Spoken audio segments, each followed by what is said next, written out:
Olá pessoal, eu sou o professor Fernando, professor do curso de Agronomia da Universidade Federal de Tocantins, e hoje nós vamos a mais uma aula do nosso curso de Introdução ao Software R. Então vamos lá, a nossa terceira aula do curso de Introdução ao Software R. Na aula passada nós vimos a parte de criação de objetos, como o R funciona como calculadora, vimos também como ler e salvar scripts dentro do nosso programa R. E hoje vamos dar sequência, vamos ver aí dois objetos bastante importantes dentro do software R, que são os vetores e as matrizes, e também os arrays. Começando pelos vetores, então.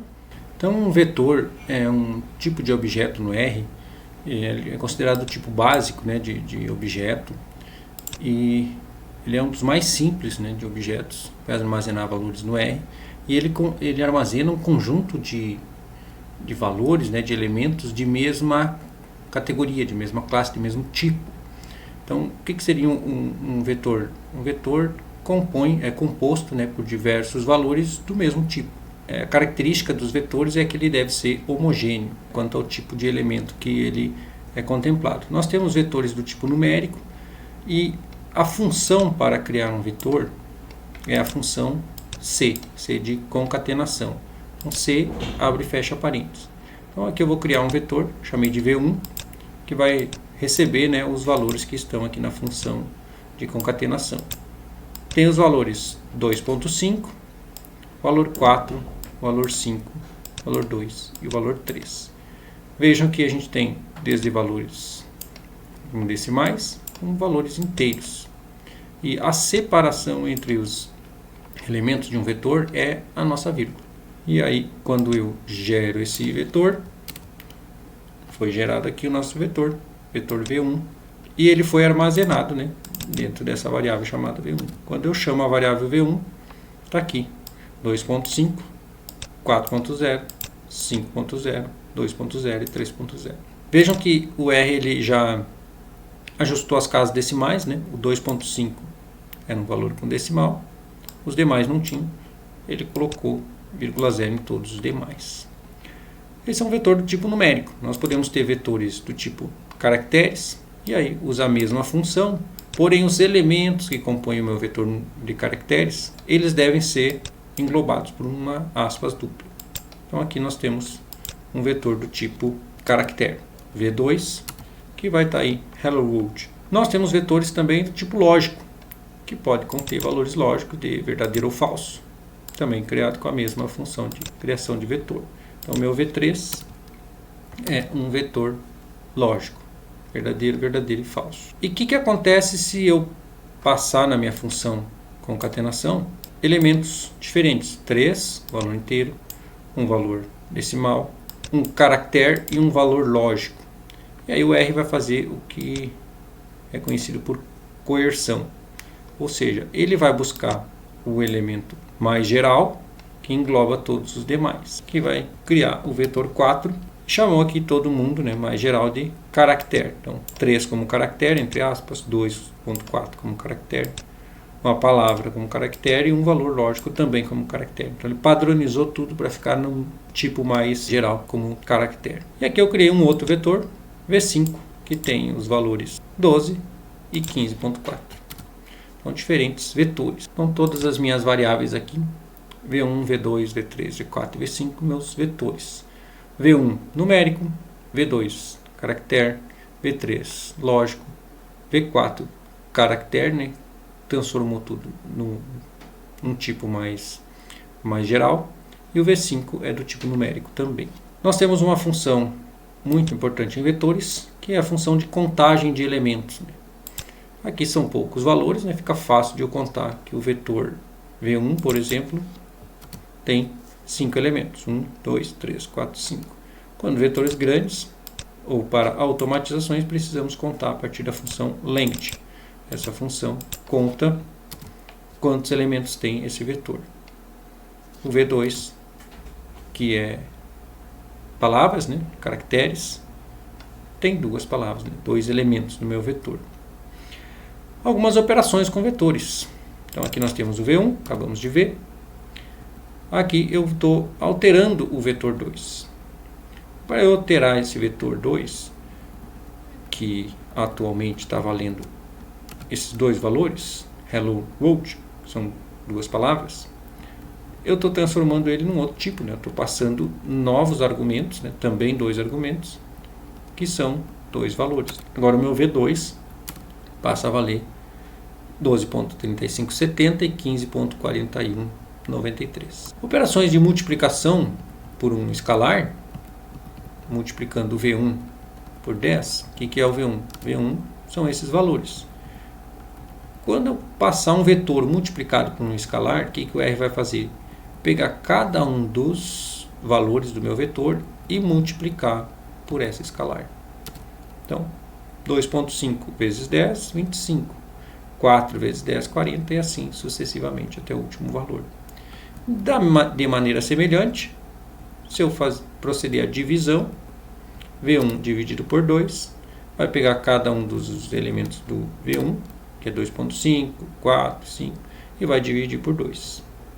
Potenciação também, pegar cada um dos elementos do V1 e elevar ao quadrado. Então, 2.5 ao quadrado, 6.25, 4 ao quadrado, 16 e assim sucessivamente.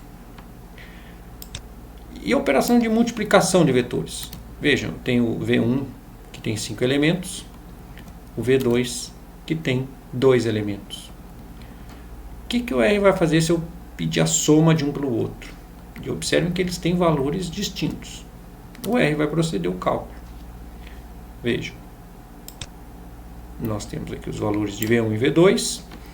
Quando eu pedir V1 mais V2, o primeiro resultado é 14.8570. 2.5 mais 12.3570 vai dar os 14.85.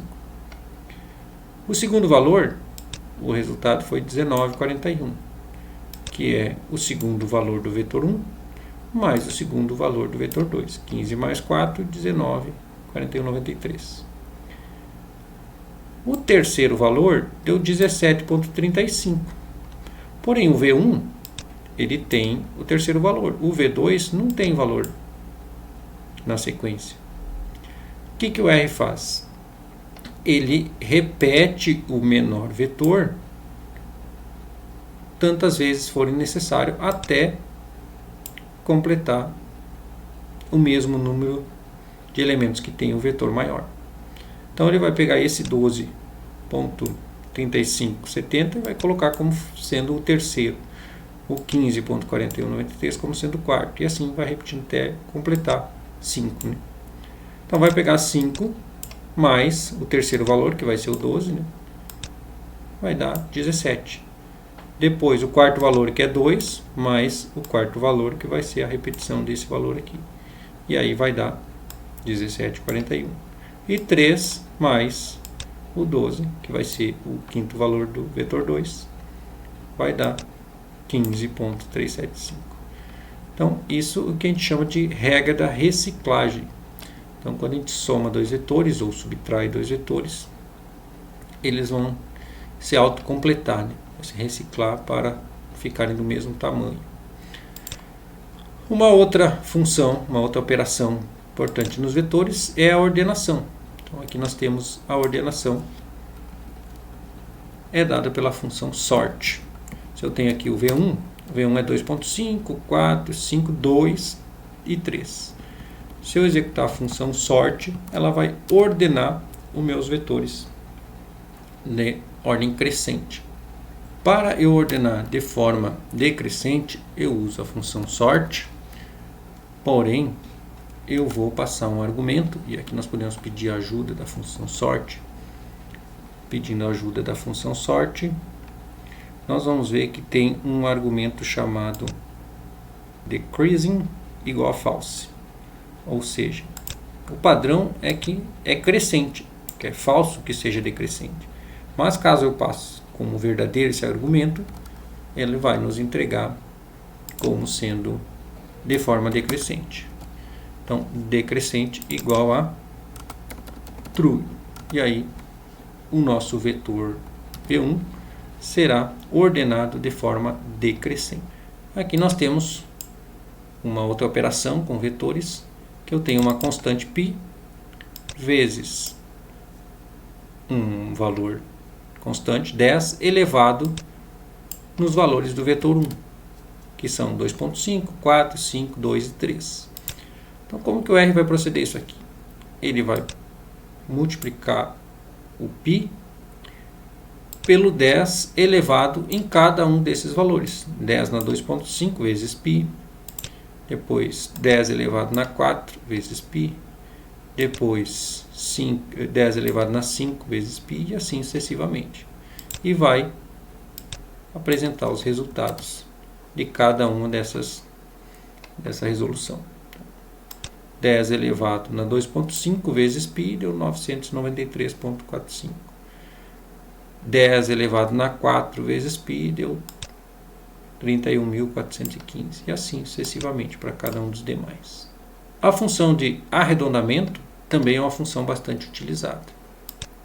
Vamos ver o vetor V2 tem esses valores, 12.3570 e 15.4173.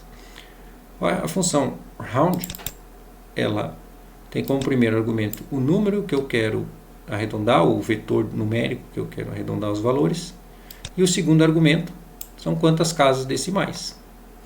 Então aqui, dígitos igual a 2, quero arredondar para 2 casas decimais.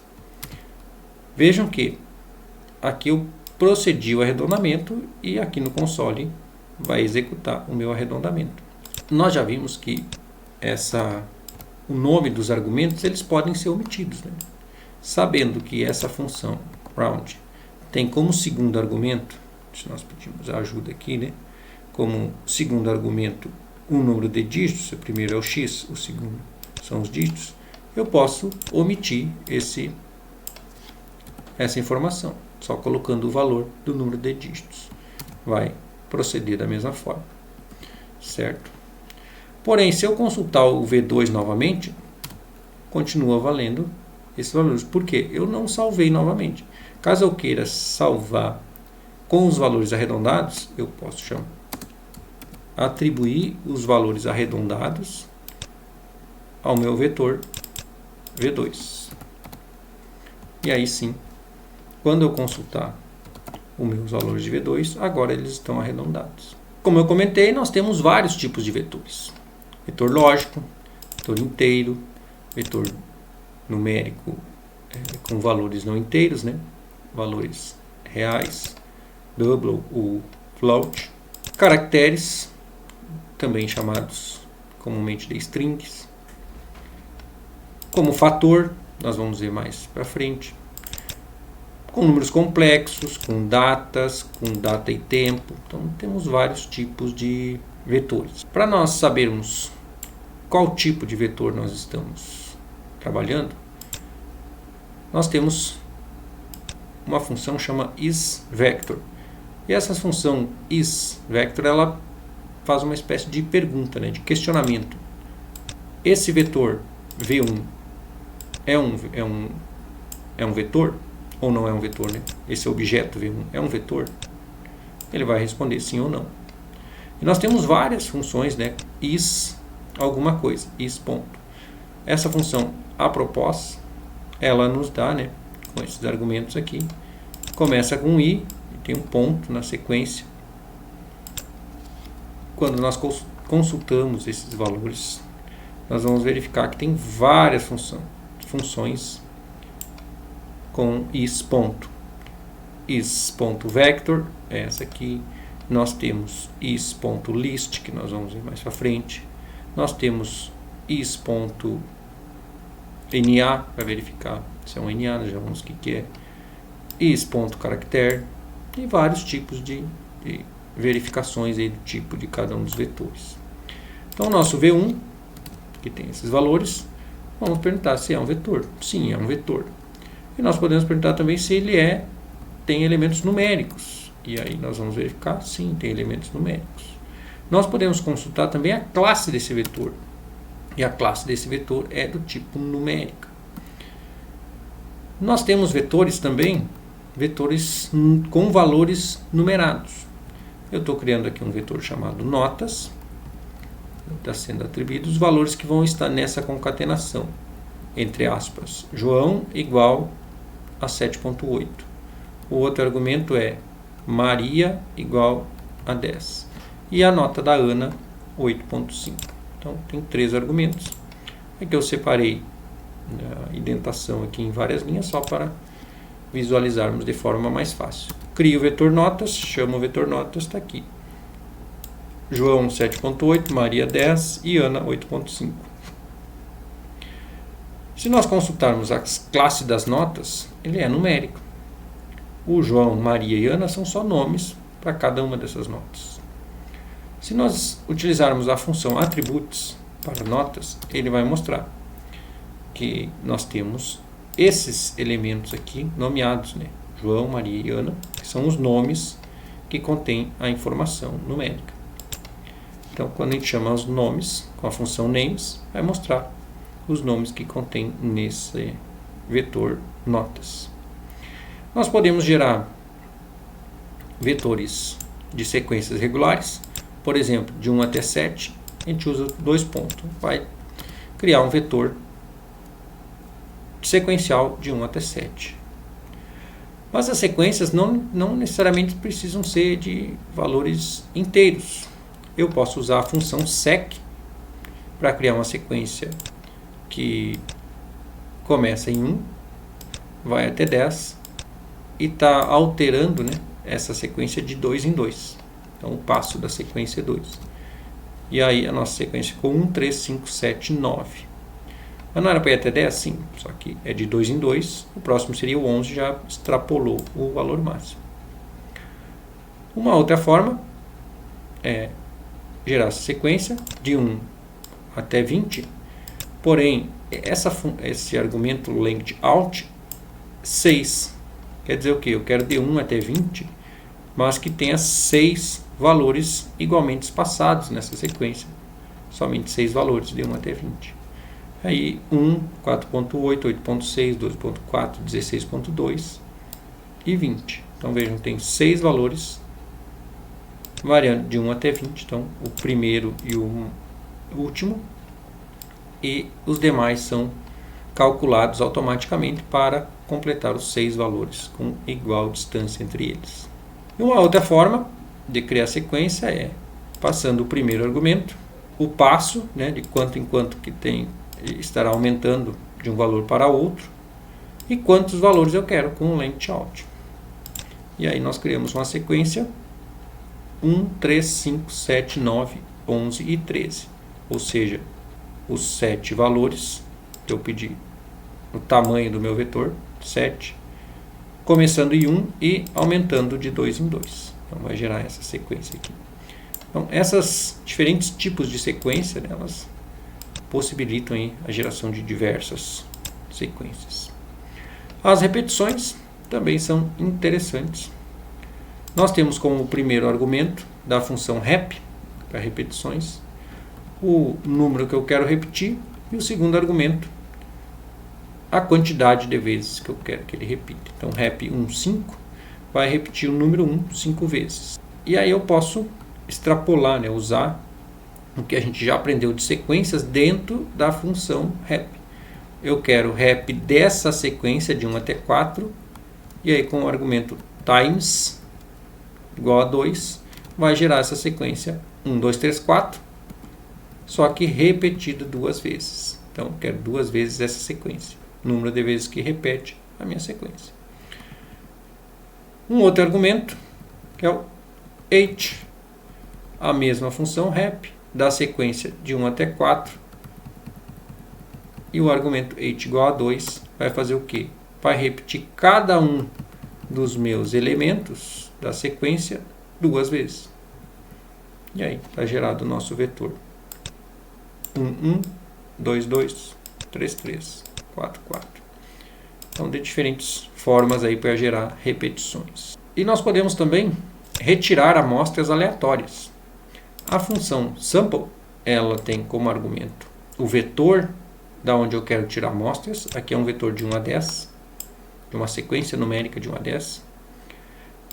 O segundo argumento é o size, ou seja, qual é o tamanho da minha amostra. Então, eu quero 2 valores retirados aleatoriamente dessa sequência de 1 até 10. E o terceiro argumento, replace igual a falso. Se é com repetição, ou seja, se for verdadeiro, esse argumento quer dizer que um mesmo valor pode ser sorteado 2 vezes.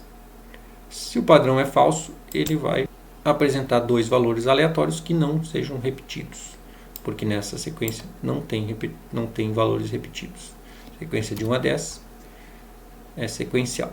Como nós comentamos já anteriormente, né, os nomes dos meus argumentos, nós pedimos a ajuda da função sample.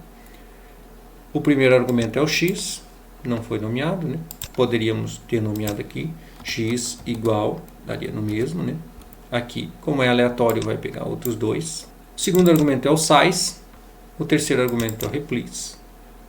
Então, se eu copiar, para reaproveitar meu código, e ocultar o nome dos meus argumentos, não vai ter problema, porque eles são nessa sequência. O R entende que esse 2 aqui é o tamanho. Por quê? Porque ele está na segunda posição. Esse false se refere ao argumento replace. E assim vai gerar também, né, uma amostra de 2 valores dessa sequência de 1 a 10. Não só de valores, eu posso ter amostras de um vetor de caractere, um vetor lógico e qualquer outro vetor. Então aqui eu estou criando com a função C um vetor lógico, um vetor de caracteres A, B, C, D e E. Tem esses 5 elementos, né, 5 valores. Eu quero uma amostra de tamanho 10. Vejam que a minha amostra é maior do que o meu vetor, portanto eu preciso ter repetições, né? Então replace igual a true. E aí quando eu gero a minha amostra, C, A, C, C, C, D, C, C, A, A. Então, de forma aleatória, vai pegar, né, um número determinado de vezes. Vejamos então como consultar os valores ou como acessar os valores de um vetor quando eu não quero acessar todos os valores. Vou pegar como exemplo aqui o nosso vetor V1, que tem esses valores, e eu quero acessar o segundo elemento do meu vetor, que é o valor 4. Então, usando colchetes e a posição do valor que eu quero consultar, quero acessar, eu consigo. E dentro dos colchetes eu posso colocar uma sequência, né, de 2 até 4, então vai pegar o elemento 4, o 5 e o 2, que são o segundo, o terceiro e o quarto valor do meu vetor. Se eu quero um conjunto que não é uma sequência, eu posso passar com a função C, dentro dos colchetes, as posições que eu quero, 1 e a posição 3. Então, V1, abre colchetes. Essas posições, primeira e terceira posição do meu vetor. Então, a primeira posição do V1 é o 2.5 e a terceira, o 5. Então, está aqui os meus 2 valores. E eu posso remover um determinado valor do meu vetor. Então, o V1 que tem esses valores. Se eu quero consultar todos, né, quero acessar todos, menos o da terceira posição, eu posso colocar dentro dos colchetes menos o terceiro, que ele vai entender que eu quero todos os elementos do vetor V1 menos a terceira posição, que é 5. Então vai vir todos os demais. Assim a gente consulta os valores de um vetor. Tem seleções, tem como nós consultarmos os valores de um vetor com base em uma condição. São as seleções condicionais. Então, se eu quero os valores de V1 dentro do colchete, eu informo que eu quero V1 que seja maior ou igual a 3. Então, vai retornar os valores de V1 que atendem a esse critério de que seja maior ou igual a 3.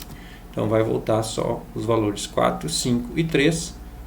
4 está na segunda posição, o 5 na terceira posição e o 3 está na quinta posição. Como que o R consulta isso, né? Se nós olharmos só esse argumento, V1 maior que 3, coloquei aqui embaixo, ele vai me mostrar que é uma sequência lógica,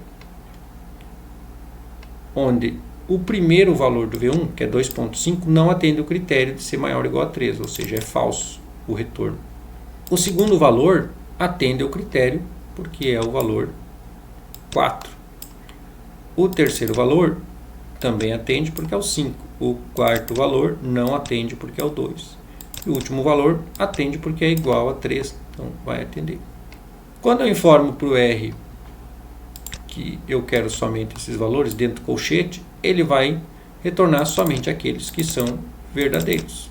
Fazendo uma verificação disso, eu vou salvar essa lista, né, esse vetor de verdadeiros e falsos, nessa variável critério. Então, esse critério vai ter justamente essas informações de falso, verdadeiro, verdadeiro, falso, verdadeiro. E se eu passar aqui o V1 dentro do colchete, o critério, que tem essas informações de verdadeiro ou falso, vai retornar justamente aquela sequência, né, de 3, 5, de 4, 5 e 3. Muito bem, nós vimos valores, vetores nomeados, né, com valores nomeados. Nós podemos fazer seleção pelo nome, ou podemos acessar a partir do nome de cada um dos valores nomeados no nosso vetor. Então, com a função names, né, João, Maria e Ana, e as notas atribuídas a cada um deles. Notas, entre colchete e entre aspas, eu passo o nome que eu quero consultar. Então, a nota da Ana é 8.5. Se eu quero mais de um valor, de mais de um dos elementos do meu vetor, eu passo com a função concatenação dentro dos meus colchetes. Então, notas do João e da Ana vai consultar o João 7.8 e a Ana 8.5. E eu posso também alterar, né, um determinado valor em especial a partir do nome. Então, notas do João, entre aspas, eu quero alterar de 7.8 para 6.5. Aí, quando eu consulto novamente notas, o João, que tinha nota 7.8, eu fiz novamente a correção, deu 6.5. Muito bem. Eu posso substituir por um valor ou por um valor desconhecido, que não é entendido como NA. Nós já vimos na aula passada. E aí, quando eu consulto notas, a Maria vai ficar como valor desconhecido. Então, a Maria não fez a prova ainda, vai fazer uma segunda chamada, por exemplo. Eu posso remover elementos de um vetor. Então, se eu quero aqui nesse vetor, que notas agora está valendo essa sequência, né, com a Maria sem nota, se eu quero só os elementos que têm nota no meu vetor, eu posso remover, né, a segunda posição e salvar no mesmo vetor notas. Então, notas menos a segunda posição, que é a da Maria, vai ser salva no mesmo a variável notas. E aí, quando eu consultar, notas é só o João e a Ana. Assim como eu posso remover, eu posso adicionar. Então, aqui eu estou salvando em cima da mesma variável. Então, vai apagar um conteúdo anterior e vai salvar um novo conteúdo. E aí eu uso a função append. Então, o primeiro argumento é o x, é o vetor que eu estou trabalhando. Então, com a função append, e o primeiro argumento sendo o vetor a qual nós queremos acrescentar, nós vamos acrescentar com a função value, criando um vetor com a função c, e vou nomear e colocar o valor que eu quero acrescentar. Então, o José, a nota 9, será acrescentado no meu vetor notas. Quando eu consultar notas, agora nós temos, além do João e da Ana, nós temos agora o João, com a nota 9. Eu posso acrescentar mais um. Vejam que o José ele foi acrescentado no final, com a nota 9. Se eu quiser acrescentar ele no início, eu posso, com a função, com o argumento after 0, ele vai entender que a posição em que será adicionado esse novo elemento é a primeira posição. Então, salvando, adicionando nas notas a nota da Simone, como sendo o primeiro elemento do meu vetor, com a nota 7.2. Então, para gerar essa nova variável novas notas, nós vamos utilizar o mesmo vetor de notas e agora vamos adicionar com a concatenação de mais de uma informação. O Pedro, entre aspas, com a nota 8 e a Luana, entre aspas, igual a 5.3. Então vai passar esse vetor, vai ser adicionado a esse outro vetor notas. E daí nós vamos salvar essa informação no novo vetor chamado novas notas. E aí quando eu gero esse vetor, vai ficar Simone, o João, a Ana, o José e o Pedro e a Luana que foram adicionados com essas notas. Uma outra forma bastante interessante de trabalhar com os vetores é trabalhar com os vetores em formato de fator. E isso muitas vezes é necessário, que muitas funções tratam os vetores de forma diferente conforme eles estão salvos, como vetores normais ou como vetores em formato de fator. Como que a gente trabalha com um fator então? Podemos criar um fator utilizando a função factor.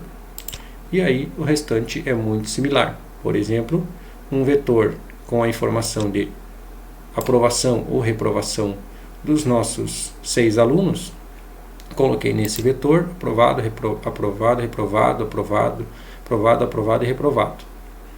Vou criar isso como um fator e salvar na condição.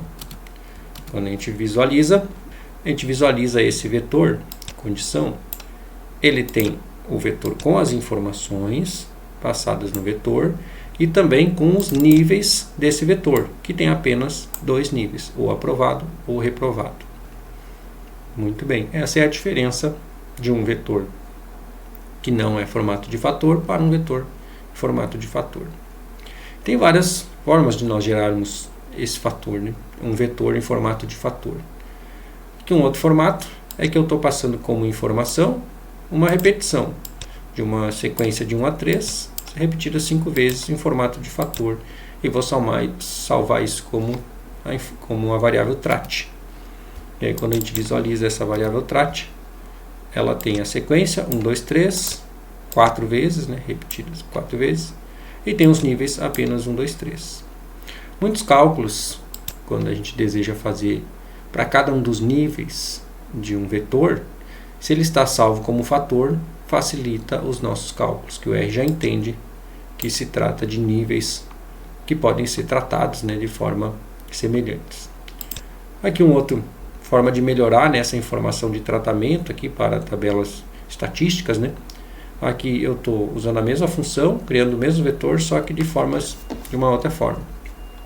Em que eu estou usando a função, dentro da função rep, a mesma que nós usamos aqui, usando a função paste.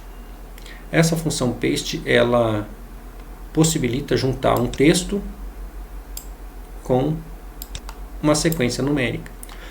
Então eu estou juntando essa informação de trat com cada um desses valores da minha sequência. E o argumento sep é o separador, que eu quero separar desses caracteres com os valores dessa sequência. Aqui eu coloquei nada. E o segundo argumento da função rep, depois que eu passei esse primeiro argumento, que é as informações que serão repetidas, eu vou colocar um vetor com o número de vezes que eu quero que repita cada uma delas. Então a primeira combinação de trat com 1 vai repetir 3 vezes. Depois o trat 2 vai repetir 4 vezes. O trat 3 vai repetir 5 vezes. Ou seja, eu posso ter número de repetições diferentes para cada um dos tratamentos. E assim eu gero o meu vetor de tratamentos, que é em formato de fator. E aí eu tenho o trat 1 repetindo 3 vezes, o trat 2 repetindo 4 vezes e o trat 3 repetindo 5 vezes. E os níveis desse fator são os 3 níveis. Aqui tem algumas observações desses comentários que nós fizemos, né? Que é importante diferenciar se um vetor ele está em formato de fator ou não. E aqui eu vou gerar um outro vetor que não é fator, né? Um vetor normal, com a informação de nomes de 4 espécies de árvores, e gerei esse vetor espécie que tem esses 4 nomes de espécies de árvores. A classe desse vetor é caractere, são caracteres das informações. os atributos, né? Não tem atributos. Agora eu posso converter um vetor que não está em formato de fator, converter ele em fator. Então vejam que eu estou passando como argumento da minha função factor um vetor que já existe, que não é formato de fator, e estou salvando na mesma variável espécie. Agora eu tenho as informações e elas estão em formato de fator, que aqui eu tenho os níveis desse fator. No caso, não repete nenhuma vez, né? Vai ficar igual. E agora quando eu peço a classe dessa variável, desse objeto, ele é um objeto fator.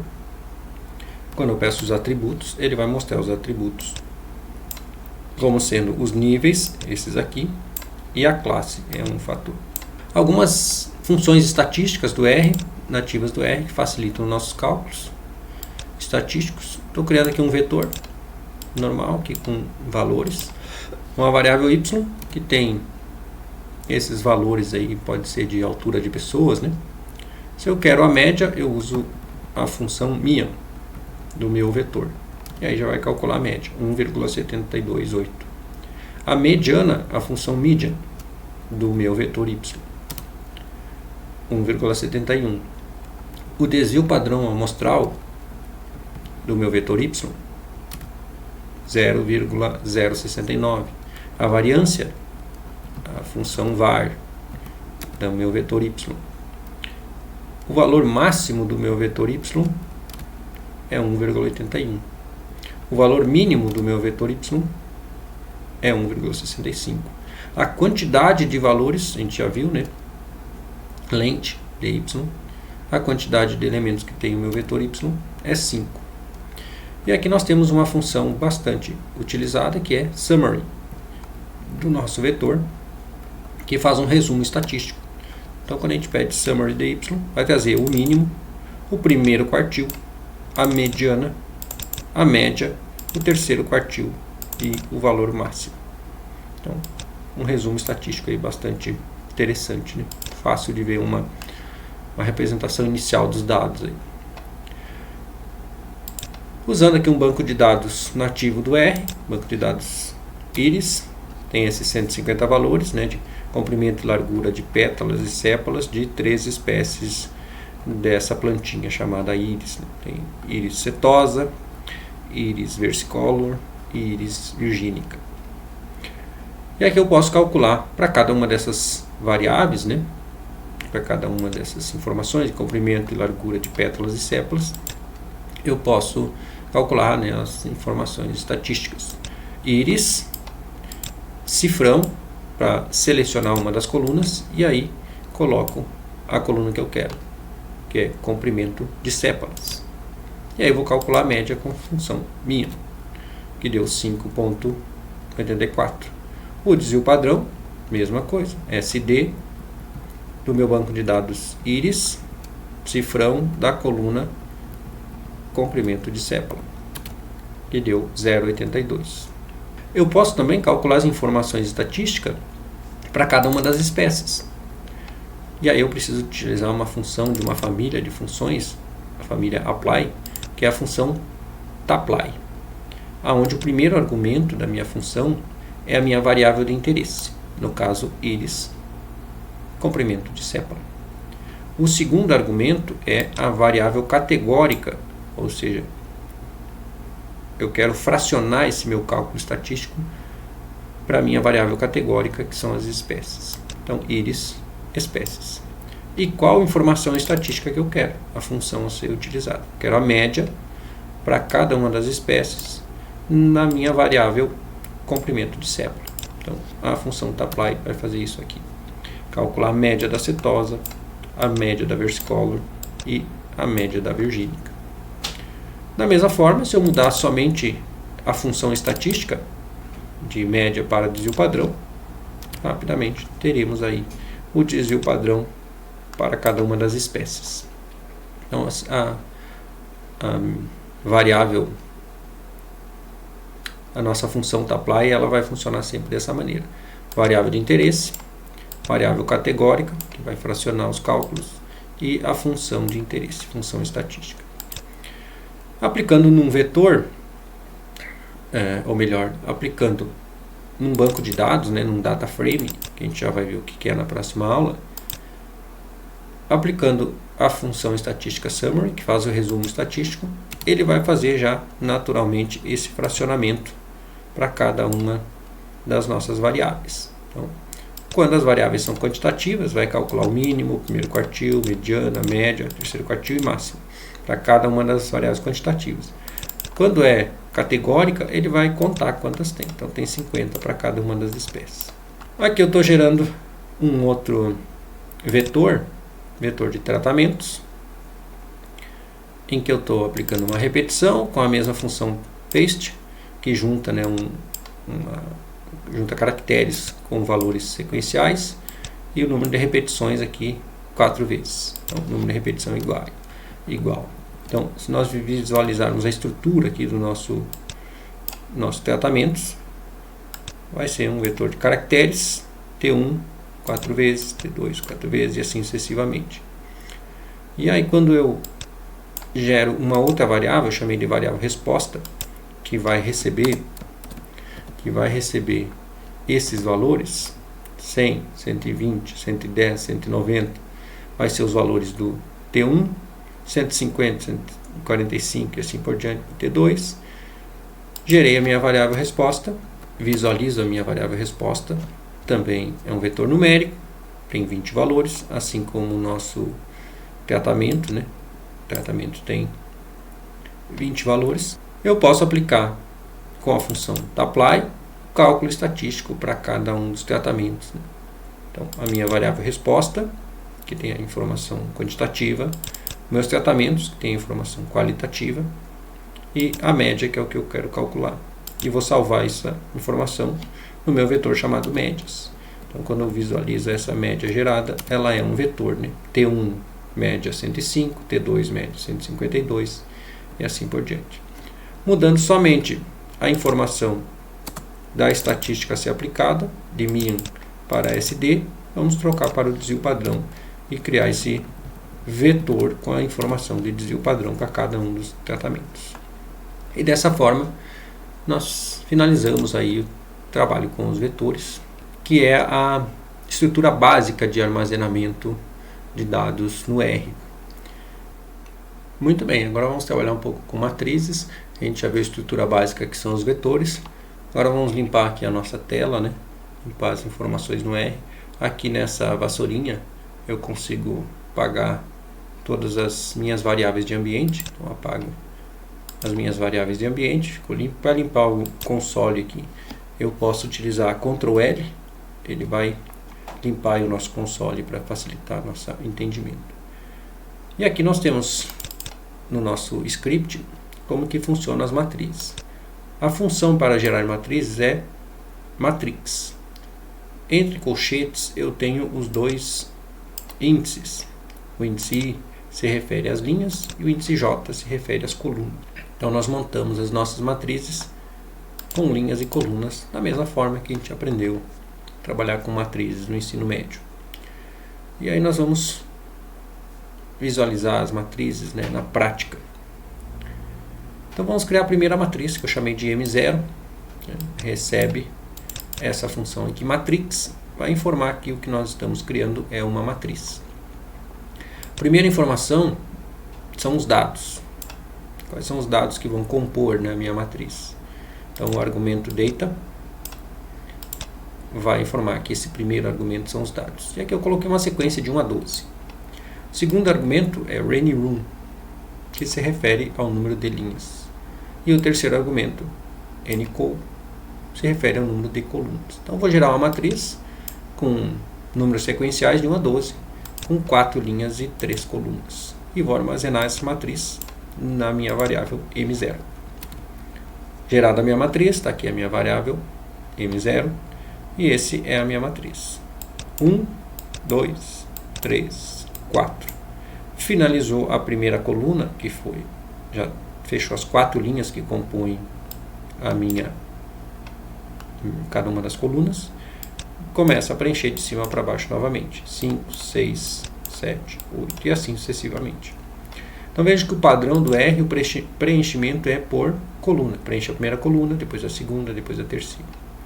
Mas essa estrutura ela pode ser, obviamente, alterada. Nós já vimos que esses nomes data igual, anyroom igual e anyco igual, estando na sequência correta, as informações, não é necessário informá-los. Então eu posso simplesmente omitir o data igual, colocar direto os valores. Assim como o anyroom 4, anyco igual a 3. Vai gerar exatamente a mesma matriz.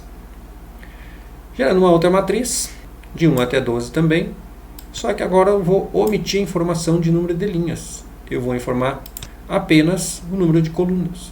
Vejam que a coluna gerada, a matriz gerada, é exatamente a mesma. O R entende que se eu tenho 12 valores e eu preciso de 3 colunas, para preencher precisa de 4 linhas em cada coluna. Então o R já faz esse cálculo automaticamente. Então, passando só linhas ou só colunas, ele vai fazer o cálculo do outro. Lógico, se os valores fecharem. Estou criando um vetor X, uma sequência de 8 até 12, que tem comprimento 5. Y, uma sequência de 23 até 27, que tem o comprimento também 5. E eu estou juntando esses dois vetores, X e Y, numa matriz.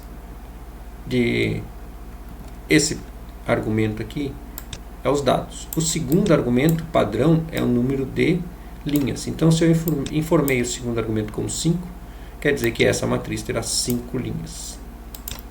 E o cálculo das colunas será automático. Se tem 10 valores, 5 em cada um, 5 linhas, vai ter 2 colunas. E aí nós visualizamos 2 colunas e as 5 linhas. A primeira coluna se refere ao X, de 8 até 12, e a segunda coluna se refere ao Y, de 23 até 27.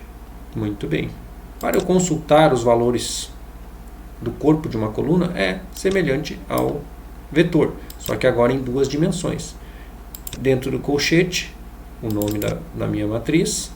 Dentro do colchete, o primeiro argumento é o número da linha e o segundo argumento, o número da coluna. Então, linha 4, coluna 2. Da minha M2, linha 4 é essa aqui, coluna 2 é essa aqui. Então, se refere ao número 26. Visualizando se vai conferir, 26 é o nosso número. Se eu omitir uma das informações, ou linha ou coluna, aqui eu omiti a coluna, diz que eu quero somente a terceira linha. Então vai trazer todos os elementos da terceira linha, o 10, o 25. Da mesma forma, se eu omitir as linhas e especificar somente a coluna, vai trazer somente os elementos da segunda coluna. Muito bem. Uma outra função, função bastante importante, é a função rbind, que vai juntar matrizes ou juntar vetores por linhas. Então, esse R de room, de linhas, vai juntar esses vetores por linha e vai salvar numa matriz. Então vejam que a minha variável mat vai juntar por linha, então esse vetor x vai compor uma linha e esse vetor y vai compor outra linha da minha matriz. Então, essa função rbind, assim como a cbind, vai fazer a mesma coisa, porém juntar por colunas, onde o x vai ser uma coluna e o y vai ser outra coluna. Muito bem. Para acessar os valores dessa aqui, mesma coisa. Mat 2 e 5 vai trazer 2 é a linha e 5 é a coluna. Então, 27. Fazendo o cbind, vai juntar o x e o y por coluna. X uma coluna, y outra coluna. Então, as funções rbind e cbind juntam vetores ou matrizes por linha ou por coluna. Eu posso ter matrizes não só de números, como eu posso ter matrizes de letras. Então, eu estou transformando aqui numa matriz, a função s.matriz ou matrix. E aí, essa função letters se refere a letras, letras de 1 até 10. O que são as 10 primeiras letras? São letras A, B, C, D, as 10 primeiras do alfabeto. E aí eu vou transformar essas letras numa matriz e guardar na minha variável matriz. Então, salvou essas letras como matriz, a informação é caractere em função de serem letras. Então, posso trabalhar com matrizes de caracteres também. Gerei a variável dados com esse vetor, né? Esse vetor dados, essas informações, que tem um comprimento de 9 elementos, length dados. E aí eu vou juntar esses dados com 3 linhas e 3 colunas. Então, estou gerando uma matriz, juntando dados, organizando eles numa matriz e salvando numa matriz chamada M maiúsculo. E aí está aqui a nossa matriz. 3, 5, 2, os 3 primeiros compõem a primeira coluna, os próximos 3 a segunda coluna e assim por diante. E agora vamos a algumas operações matemáticas com matriz. O cálculo do determinante de uma matriz. Para calcular o determinante, a matriz tem que ser quadrada, por isso nós geramos essa matriz aqui 3 por 3. E aí o determinante dessa matriz, a função é det, o nome da matriz. E o determinante dessa matriz é 45. A inversa de uma matriz, a gente consegue com a função solve. Solve da minha matriz M. Então está aqui a inversa da minha matriz. Multiplicando uma matriz, e a multiplicação matricial ela é dada por essa expressão, porcento vezes porcento. Isso indica para o R que é uma multiplicação matricial. Se eu colocar só o asterisco, ele vai fazer multiplicação de elemento por elemento. A primeira posição, no primeiro elemento, linha 1, coluna 1 de uma matriz, multiplicado pela linha 1, coluna 1 da outra matriz. Mas não é isso que faz uma multiplicação matricial. Multiplicação matricial ela é diferente, a gente aprendeu lá em matemática. Tem vários métodos de multiplicação. E então essa multiplicação da minha matriz M pela inversa da M, a gente aprendeu lá em matemática que isso tem que nos retornar uma matriz identidade. Matriz vezes a sua própria inversa retorna a matriz identidade. Olhando para essa matriz aqui, não parece ser matriz identidade. O que é uma matriz identidade? Onde todos os valores são zero, com exceção da diagonal principal, que é todos 1.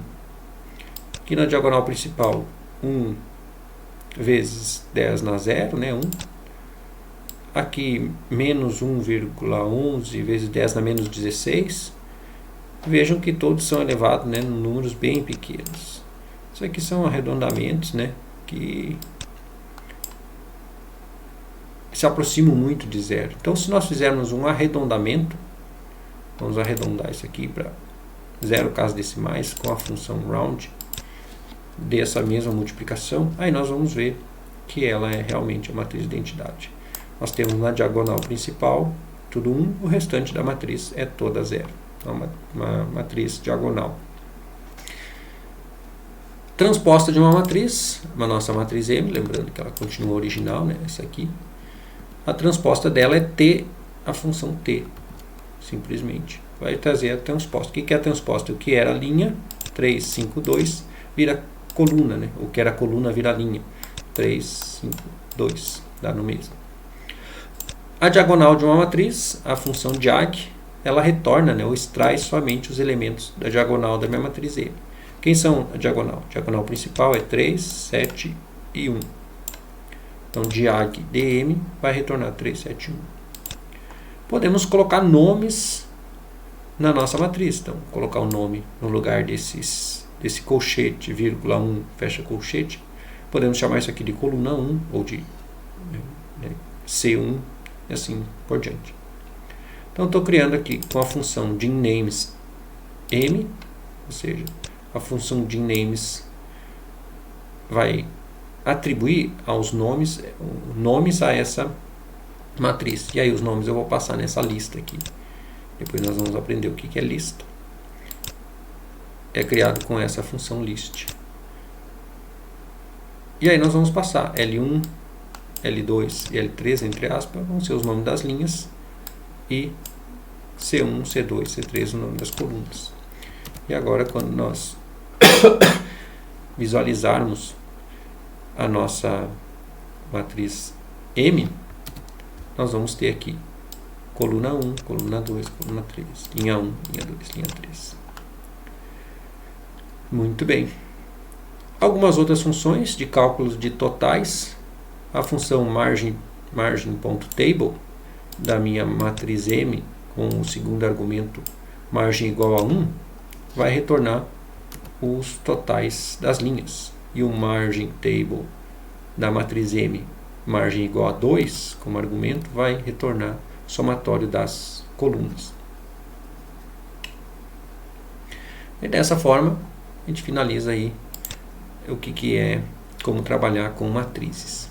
E uma expansão das matrizes são os arrays, que é o conceito generalizado da ideia de matriz. Então, se com vetores nós trabalhamos com uma dimensão, com matrizes nós trabalhamos com 2 dimensões, com arrays vamos trabalhar com 3 ou mais dimensões. Então, só para nós termos uma ideia do que é um array, ele é gerado com a função array. O primeiro argumento são os dados, assim como nas matrizes. E o segundo argumento são as dimensões. E a gente coloca esse vetor de dimensões. Número de linhas é 3, número de colunas é 4. E o número de matrizes, né, que compõem esse array, como se fosse uma matriz empilhada na outra, é 2. Então, uma matriz 3 por 4 vai aparecer 2 vezes, né? São 2 matrizes 3 por 4. Então, 3 por 4 dá 12, vezes 2 dá 24. Então, eu tenho 24 valores aqui em sequência para facilitar. E vou salvar isso na minha variável AR1. E aí, quando eu visualizo esse meu AR1, eu tenho aqui que esse AR1 tem uma matriz de 1 até 12, 3 por 4, 3 linhas e 4 colunas, na minha dimensão 1, né, da terceira dimensão. Depois, o segundo dos próximos valores, de 13 a 24, compõe a segunda matriz. E assim nós expandimos, né, para mais de uma dimensão.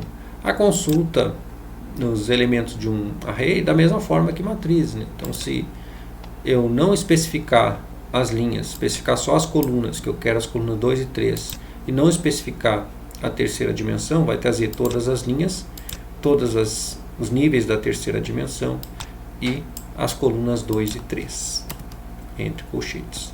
Então, quando nós visualizarmos aqui, coluna 2 e coluna 3, da primeira matriz e da segunda matriz. Então, vejam aqui, 4, 5 e 6, 7, 8 e 9, 16, 17, 18, 19, 20, 21, são exatamente esses valores aqui. Se eu especificar a linha e especificar a dimensão do terceiro nível, né, vai trazer a linha 2 de todas as colunas somente da primeira dimensão, o primeiro nível da terceira dimensão. 2, 5, 8 e 11. Então, se nós olharmos aqui o AR1, vai trazer justamente isso aí.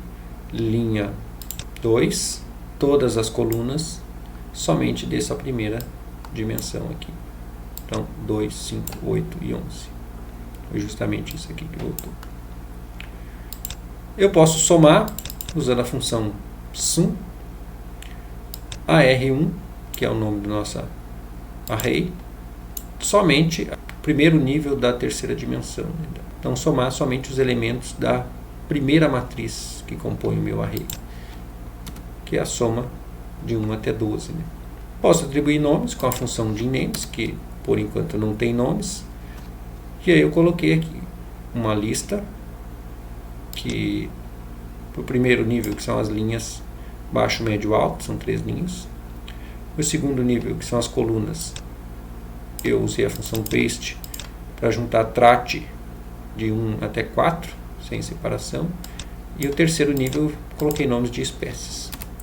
E agora, quando nós consultarmos esse array, nós temos aqui eucaliptos e pinos. Dentro de eucaliptos nós temos tratamento 1, nível baixo, médio e alto, tratamento 2, baixo, médio e alto e assim por diante. Então, é possível trabalhar também com arrays. Assim finalizamos a nossa terceira aula e na próxima aula nós vamos trabalhar com data frames, com listas. Aguardo vocês na nossa próxima aula. Muito obrigado. Tchau, tchau. Assim finalizamos a nossa terceira aula e na próxima aula nós vamos trabalhar com data frames, com listas. Aguardo vocês na nossa próxima aula. Muito obrigado. Tchau, tchau.